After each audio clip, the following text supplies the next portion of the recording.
Well. What do we have here? A little bit of a talk. A little bit of a conversation with the self, I guess. Or with the camera. Whatever you want to call it. I don't know. Tune in, tune out, whatever.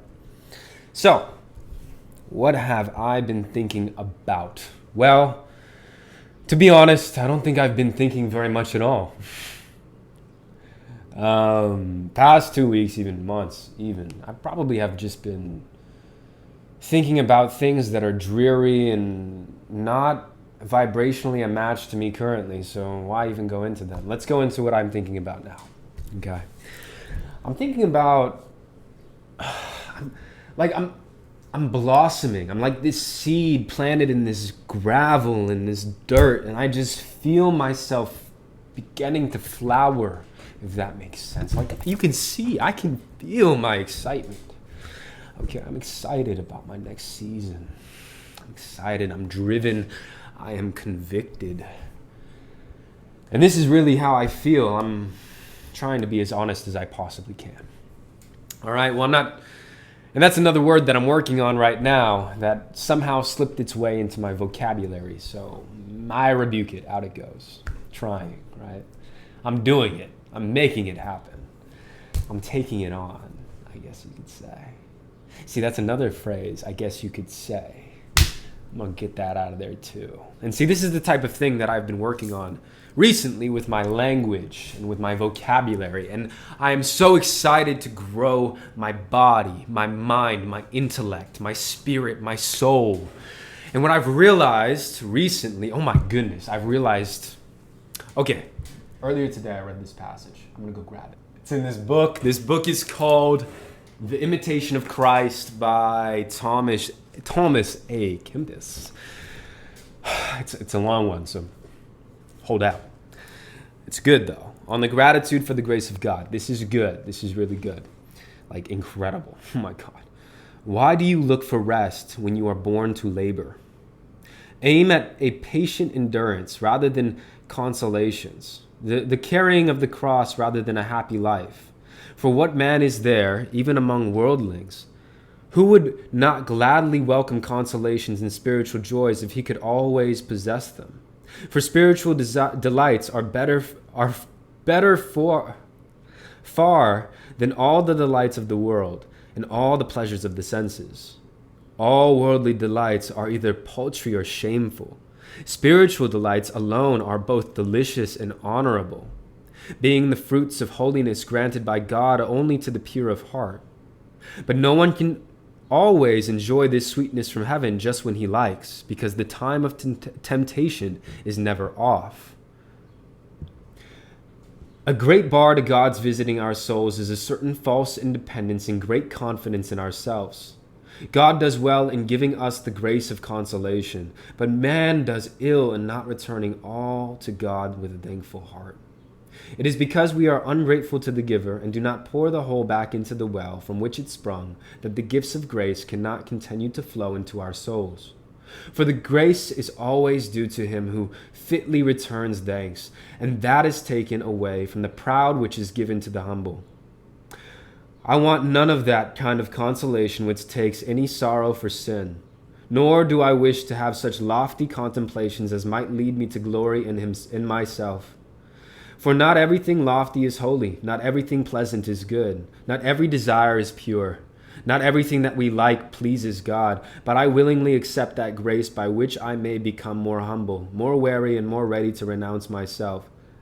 One that has been taught by the gift of grace and has felt the pain of its withdrawal will not dare to pretend any good in himself, but will rather confess his poverty and nothingness. Render unto God what is God's, and claim for yourself whatever is your own. That is, give God thanks for the graces that you've had, and confess that guilt and the punishment due to guilt are all that you can claim. Place yourself always in the lowest place, and the highest shall be given to you. For the highest cannot exist without the lowest. Those who are in the greatest saints in the eyes of God are the least in their own eyes. And the more glorious their virtues, the more humble they are in themselves, full of knowledge of truth and the full of glory. Before heaven, they are not anxious for the worthless praises of men, founded firmly on and strongly on God, that they can never admit pride into their hearts. And since they give to God all the honor of any good that is in them, they seek no praise from another, but desire only that glory which comes from God. And above everything else, they desire that God may be glorified in themselves and in all the saints. And to this one end they always labor. Be therefore thankful for the least favor, and you will be worthy to receive still greater. Let the least gift be to you as the greatest, and the most ordinary as a special grace. And indeed, if we look to the dignity of the giver, no grace can seem small or trifling. That is no little thing which comes from the Most High. Even if he send punishment and chastisement, we should welcome them, because he is always seeking to work out our salvation. Whatever he allows to befall us, if you wish to never lose the favor of God, be grateful when grace is given, and patient when it is taken away. Pray that it may return. Be cautious and humble, lest you lose it. So I read this today in this book. I randomly flipped to this page, and I just lost the page. Wow, I think it's 41. Now I'm going to go find it because it's so good. I'm going to read it again.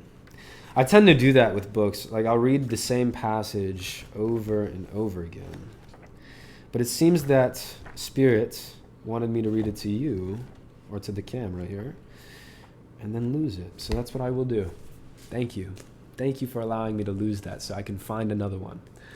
Okay, so I read that, and I was going to go over it, but there's a reason why I didn't find it.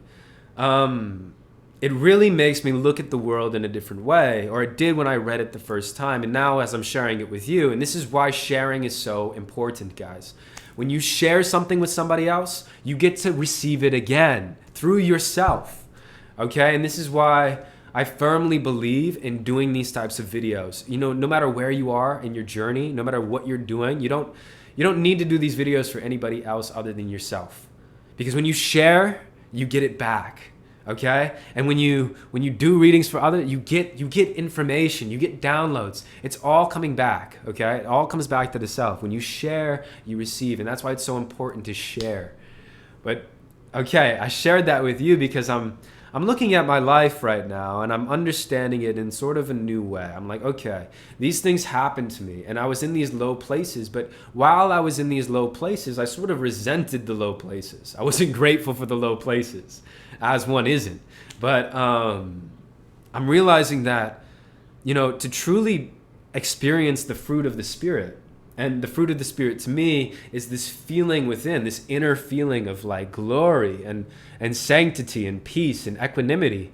It comes from like laboring. It comes from the activeness, the activity. It doesn't come from rest or seeking out pleasure in the world. As much as I want it to, as much as I want, you know, a bowl of ice cream, a bowl of cereal, some French fries, and a TV show, sitting on the couch slumming my ass off for the next, you know, whatever, however, as much as I want that to console me and make me feel good, it doesn't fully satisfy my soul. And so doing things like making these videos and working in the world and serving and sharing things, these are the things that make me feel good, make me feel fulfilled and like I'm serving. And so what I'm realizing is that it's a self-fulfilling thing, but it's also serving the world. And so it's this giving of the self to the world that becomes a giving of the world to the self. And it's like you have to go to the lowest place to receive the highest. It's what this book just said. You have to put yourself in the lowest to experience the highest. And I've been put in a low spot many times over the past 18 months. And many times over the past 3 years, and usually, and it's like so interesting to me how when I get put at these low spots is when I truly connect to God, to Spirit, and I have that revelation, that revival, that awakening, that rising of the phoenix, the rising of the kundalini. It happens when I'm at these low spots, and wow, am I grateful. Wow, am I grateful. To all the stubborn silly little rascals that I ever dealt with, man, am I grateful for you. Because you, all these silly little rascals that maybe annoyed me or made me feel certain things, I needed you, and Spirit had a reason to bring you to me, and me to you. And so both of us heal. And I've healed, and I hope that you healed too, but I can't control that. But I can share my story with, whatever. And I can share what I'm doing right now, and here's what I'm doing, Okay, so this is what I'm working on right now. So, I don't know. Have I talked about this? Purpose, rituals, expression, compassion, authenticity. So, purpose, ritual, authenticity, compassion, expression, critical thinking, and connection to source. Those are the 7 things that I'm working on. But I think it starts, and it definitely starts with purpose for me. And so I just want to share with you guys, okay? I'm going to share this with you. I have my wallet right here. This is my orange wallet. It's good for feng shui. I like the color orange, okay? It's good for, collecting and keeping wealth. It has this little coin pocket in it. I don't know if it's a mailer. It's a trifold, so I love trifold. It has this little coin purse. I love it. Okay, a little button. Okay, open it up. Bam, got my little coinage. You know what? I actually got some dollar coins recently. Dollar coins, because I love spending out of my little coin purse. Okay, but anyway, so I have this. But in here, I always keep, and this is just a law of attraction thing. I always keep a $100 bill in my wallet. Okay. Always keep that in there just for manifestation. Just because when I'm walking around, this is an Abraham Hicks thing. I got it from Abraham Hicks. It's totally what she teaches. But it's just carry around a $100 bill and imagine yourself spending it all day long. Oh, I could buy this many gallons of gas. I could buy 50 gallons of gas right now. Oh, I could buy this many Peeps on the shelf. I could buy this many gallons of milk. And then just all day long, I'm just thinking about all these things that I could buy with this $100 bill. But another thing that I keep in here, and this is what I wanted to get to. This is why I brought this up. Is a list of goals, okay? And this is a little index card. I cut the top of it because it wasn't fitting in there. But it's this list of goals. I've had this for about 9 months now. And it's just something that I look at and it reminds me of where I want to go, okay? And when I get reminded of where I want to go, I'm like, oh, this is who I am. Oh, I remember who I am. Oh, I got it now. And I feel like, because I went to church today, okay? I love sermons. I love going to any place of worship, like whether it's a temple, a mosque, a church, wherever. And sermons, I always bring my journal so I could take notes on the sermon. Ooh, I have to go to the gym today because I told my friend I was going to meet him there at 3 o'clock. So I might pause this and get back to it. So you might see me again after I'm showered and clean. Or you may not. I don't know. It depends on how I feel. But yeah, I have 1, 2, 3, 4, 5, 6, 7, 8 goals in here. Okay, and I would read them to you, but I like to keep them pretty private, just because I feel like that's a manifestation thing. It helps empower them when I keep them between me and Spirit. Right? I've asked Spirit for these things. It's sort of a contract between me and Spirit, and if I share that, I feel like it's opening up the door to all these different ideas and all these different thoughts. So I like to keep my goals sort of to myself, okay? And I'm sharing that with you because it's something that I learned from sharing my goals in the past. I've had experiences where I've shared my goals and it gives me that instant gratification and then I don't want to go do them. So keep them to myself, okay? So, but yeah, this little thing right here, it's really good for grounding. It's really good for that root chakra for me. And so I've been sort of focused on, looking at those goals over and over again, and I might change it. I might put a new index card in there, maybe reassess and adjust, but that is what I'm sort of looking at right now. And I'm organizing my new place. I just moved in. Maybe I'll explain that to you when I get back, but I gotta go. Okay. Bye for now. Okay, I'm back from the gym. Wow. It's gonna seem like an instant to you, but to me, it's been like, how long has it been? I'm hungry and I'm sweaty. So, excuse me, it's 5:46, so it's been like 2.5 hours, okay? So I just went to the gym with my friend and we talked about so many different concepts. But one of the biggest things that I think that I was able to articulate in our conversation was this this enlightened self-interest concept that I've gotten from Jim Rohn. And so this is playing a big part in my life right now with my current relationship. So I want to talk about it. It has to do with expectations and people, okay? So my friend was talking about how, if, and this is just a scenario, but like, let's say somebody feels a negative feeling about you or something that you did or a behavior that impacted them, okay? He told me that he likes to go to that person because he recognizes that they're feeling that way. And he likes to tell them, hey, what did I do that made you feel that way? And I said, you know what? I don't really agree with that philosophy. He's like, well, what do you think, Anakin? And so I told him, well, I feel like when somebody comes to you and or when somebody feels a certain way or has an expression on their face or, gets impacted by your behavior, I explained to him that I don't think that it's a healthy thing to read in between the lines or to be expected to read in between the lines. I told him, hey, I think that, in my relationships in my life, I choose to give up that obligation. I choose to, what am I trying to say? Hold on, guys. Hold on. I'm hungry. Hold on.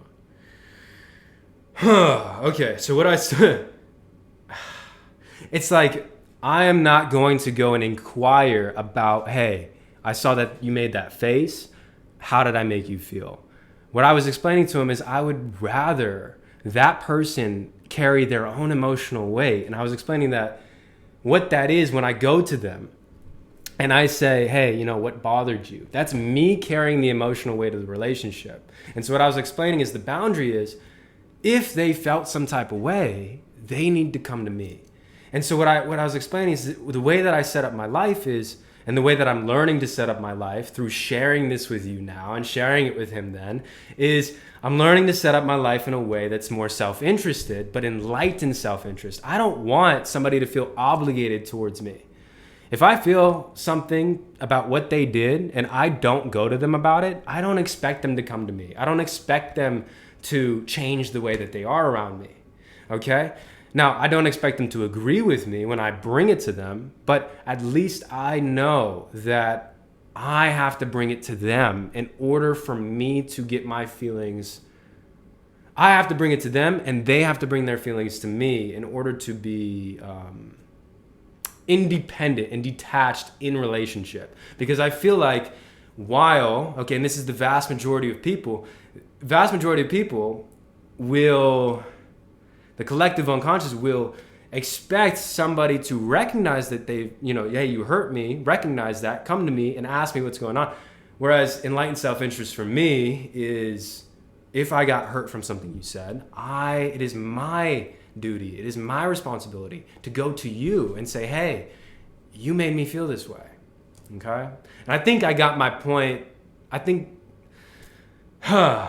This is why I love this, because I get to articulate it in a way that I myself understand as I talk, as I do these things. And so, again, I recommend anybody do this vlog. And even if you don't post these things, I highly recommend talking to yourself on the camera, okay?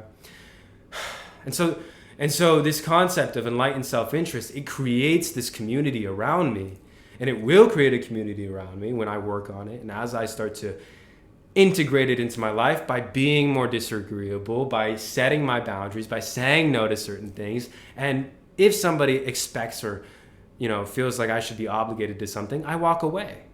That's just how I'm setting up my life, because I don't want to be in a situation where there's 10 people around me, my 10 closest people, and all of them feel different ways and I have to monitor how they feel. I don't want to monitor.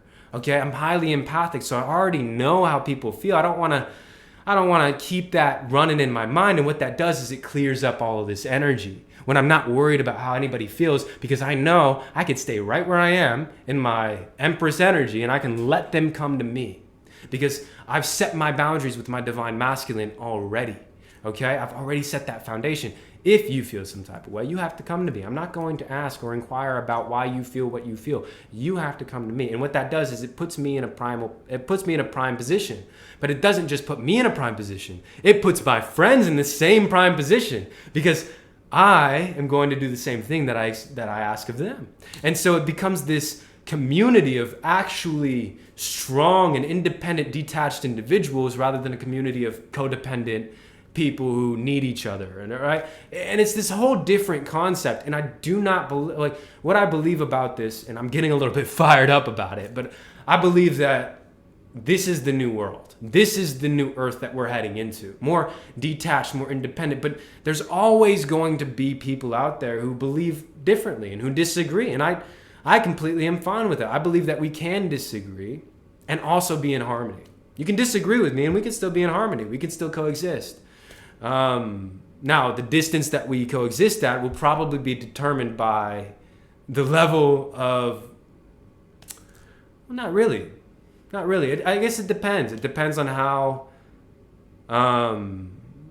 somebody's willing to be, because if somebody is, gets hurt continually by that behavior, well, I'm not going to change my behavior because, unless you come to me.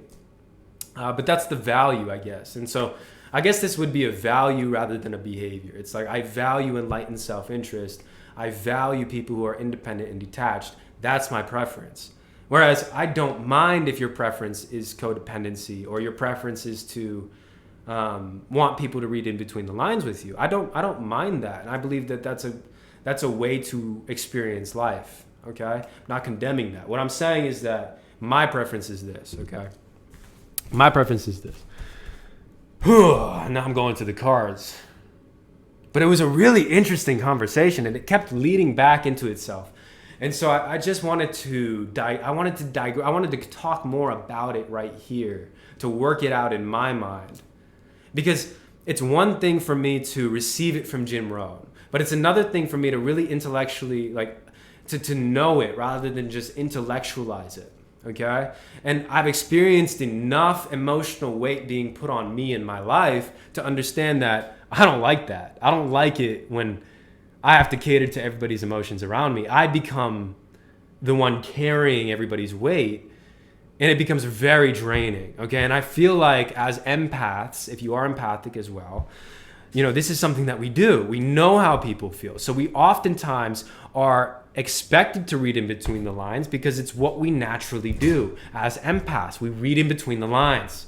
But as an empath, I'm telling you, it's... in my experience, reading in between the lines does not serve me, and it doesn't serve the people in front of me. It allows for codependency. It allows for obligation and expectations, and I just don't like it.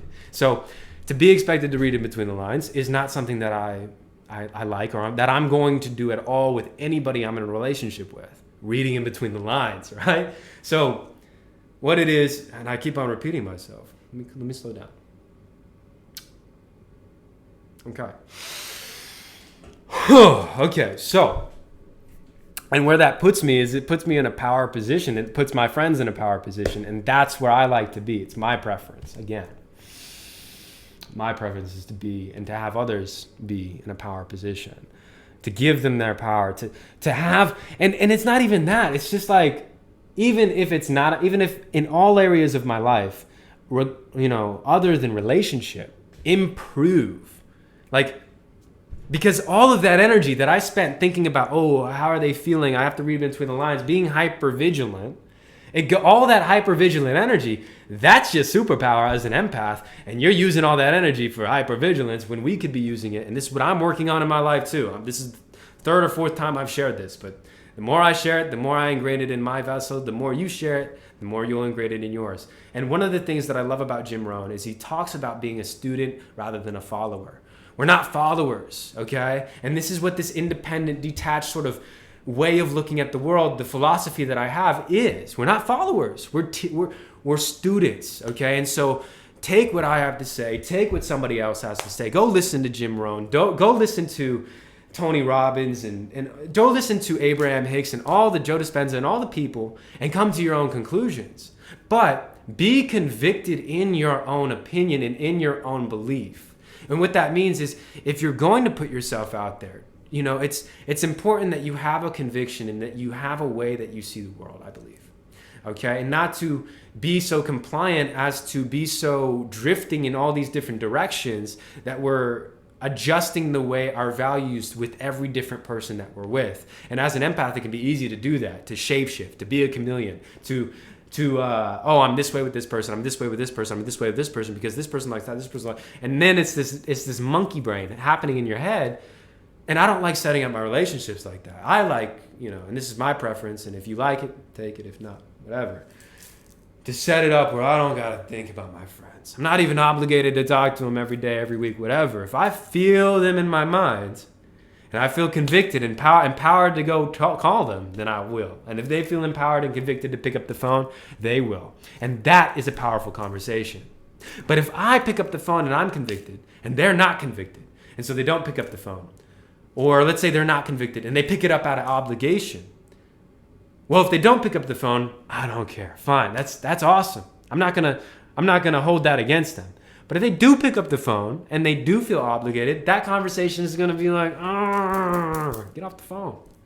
And so I don't want to have those conversations in my life, and I don't believe that anybody does. But if you do, more power to you. Okay? This is what I believe. This is what I'm saying.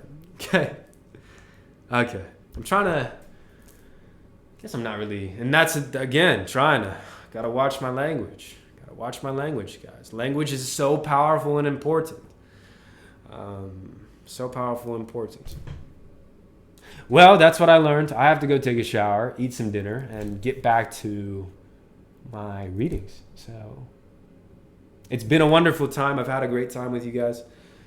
Talking to the camera, doing this whole shindig, and now I'm ready to go eat some food. So have a wonderful day. Namaste.